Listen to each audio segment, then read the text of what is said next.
Hello students, स्वागत है आप सभी का आपके अपने यूट्यूब चैनल ऑनलाइन आईटीआई पर। Students, Bharat heavy electricals limited यानी बीएचईएल झांसी में आईटीआई पास आउट स्टूडेंट्स के लिए अप्रेंटिसशिप की वैकेंसी फिलहाल निकली हुई है और आज की इस वीडियो में हम इसी वैकेंसी की समस्त जानकारी आप सभी के लिए लेकर आए हैं।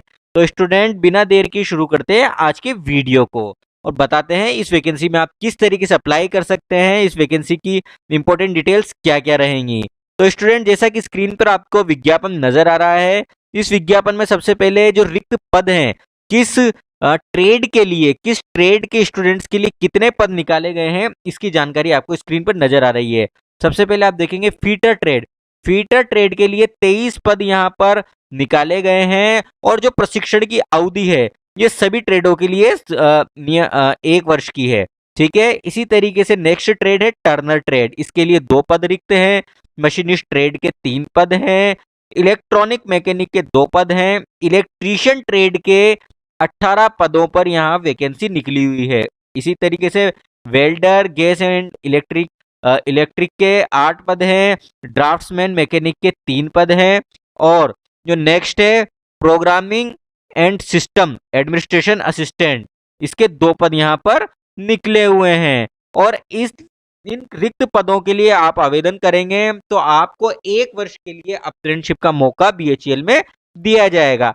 आगे बात करते हैं इस भर्ती में आवेदन के लिए क्या योग्यताएं मांगी गई है। सबसे पहले आप ध्यान दें, हाई स्कूल में अगर आप जनरल या ओबीसी कैटेगरी में आते हैं तो हाई स्कूल में आपके 60% या उससे अधिक अंक होने चाहिए। इसी तरीके से अनुसूचित जनजाति और अनुसूचित जाति के कैंडिडेट्स के लिए 55% या उससे अधिक अंक आपके हाई स्कूल में होने चाहिए। उम्र की अगर बात करें तो 1 अक्टूबर 2022 को आपकी उम्र कम से कम 18 वर्ष होनी चाहिए और 27 वर्ष से अधिक नहीं होनी चाहिए। तो 18 से 27 वर्ष के बच्चे 1 अक्टूबर 2022 को जिनकी उम्र हो रही है वो इस भर्ती के लिए आवेदन कर सकते हैं। इसी तरीके से एनसीवीटी और एससीवीटी से जो आपने आईटीआई की है, ये आईटीआई आपकी 2020 से 2022 के मध्य कंप्लीट होनी चाहिए। यानी 2020 से 2022 के मध्य अगर आपकी आईटीआई कंप्लीट हुई है तो ही आप इस भर्ती के लिए आवेदन कर सकते हैं। अगर आपके पेरेंट्स या आप भेल के कर्मचारियों के आश्रित हैं तो आपको 3 वर्ष की अतिरिक्त छूट इसमें मिल जाएगी।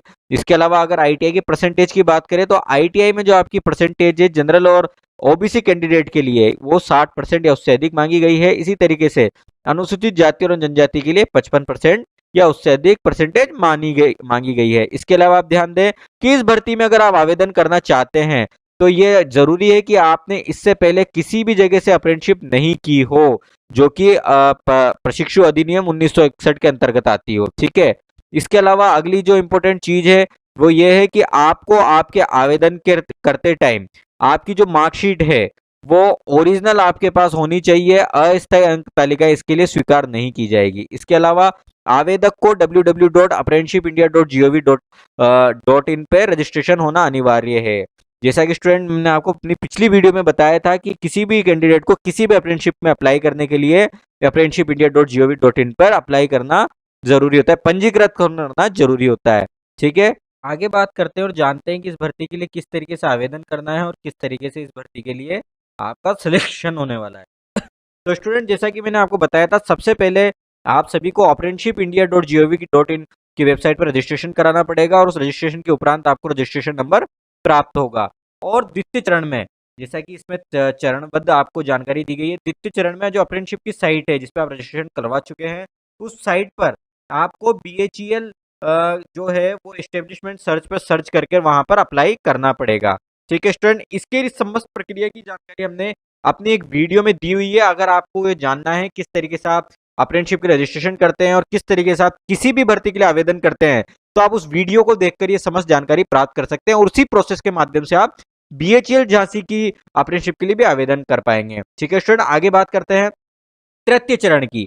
तृतीय चरण में जब आप अप्रेंटिसशिप india.gov.in पर अप्लाई कर देंगे, रजिस्ट्रेशन कर लेंगे, तो इसके बाद आपको उस रजिस्ट्रेशन नंबर का उपयोग करते हुए भेल की वेबसाइट पर आवेदन पत्र भरना है और अप्लाई कर देना है। ठीक है।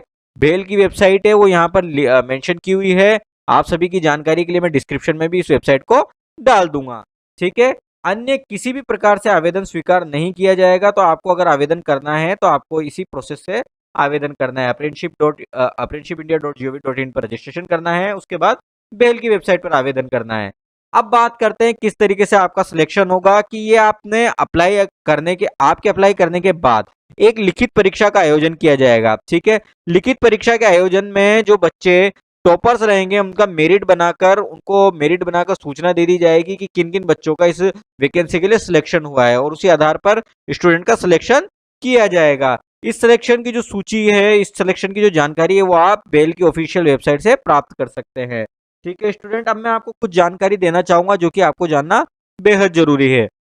सबसे पहली चीज है कि इस वैकेंसी के लिए जो उत्तर प्रदेश के मूल निवासी हैं उन स्टूडेंट्स को वरीयता दी जाएगी। इसमें जो अप्लाई है वो ऑल ओवर इंडिया के स्टूडेंट कर सकते हैं, पर इसमें उत्तर प्रदेश के बच्चों को वरीयता दी जाएगी। इसके बाद बात करते हैं सिलेबस की। तो सिलेबस की जानकारी आपको जो भेल की वेबसाइट है, भेल झांसी की जो वेबसाइट है, यहाँ पर आपको आगे चलकर मिल जाएगी। ठीक है, इसके बाद अगर बात करें एग्जाम सिटी की, तो इसको भी जो डिसाइड है वो BHEL झांसी द्वारा ही बाद में किया जाएगा।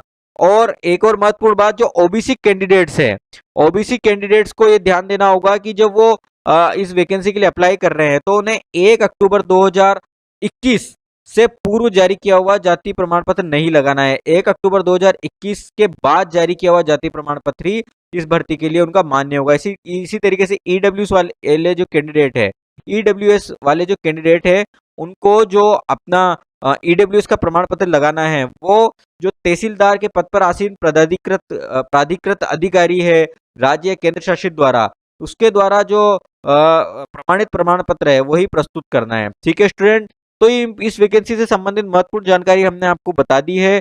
स्टूडेंट, फिर भी अगर आपको कोई कंफ्यूजन है तो आप हमें कमेंट करके हमसे पूछ सकते हैं। और स्टूडेंट, अगर आपको ये नोटिफिकेशन चाहिए तो आप हमारे टेलीग्राम ग्रुप से इसे प्राप्त कर सकते हैं, और अगर आप हमारे टेलीग्राम ग्रुप से जुड़ते हैं तो वहां पर आपको ITI से जुड़ी इसी प्रकार की कई सारी वैकेंसीज, भर्तियों की जानकारी रेगुलर मिलती रहेगी। तो स्टूडेंट, मिलते हैं अगली वीडियो में। Take care.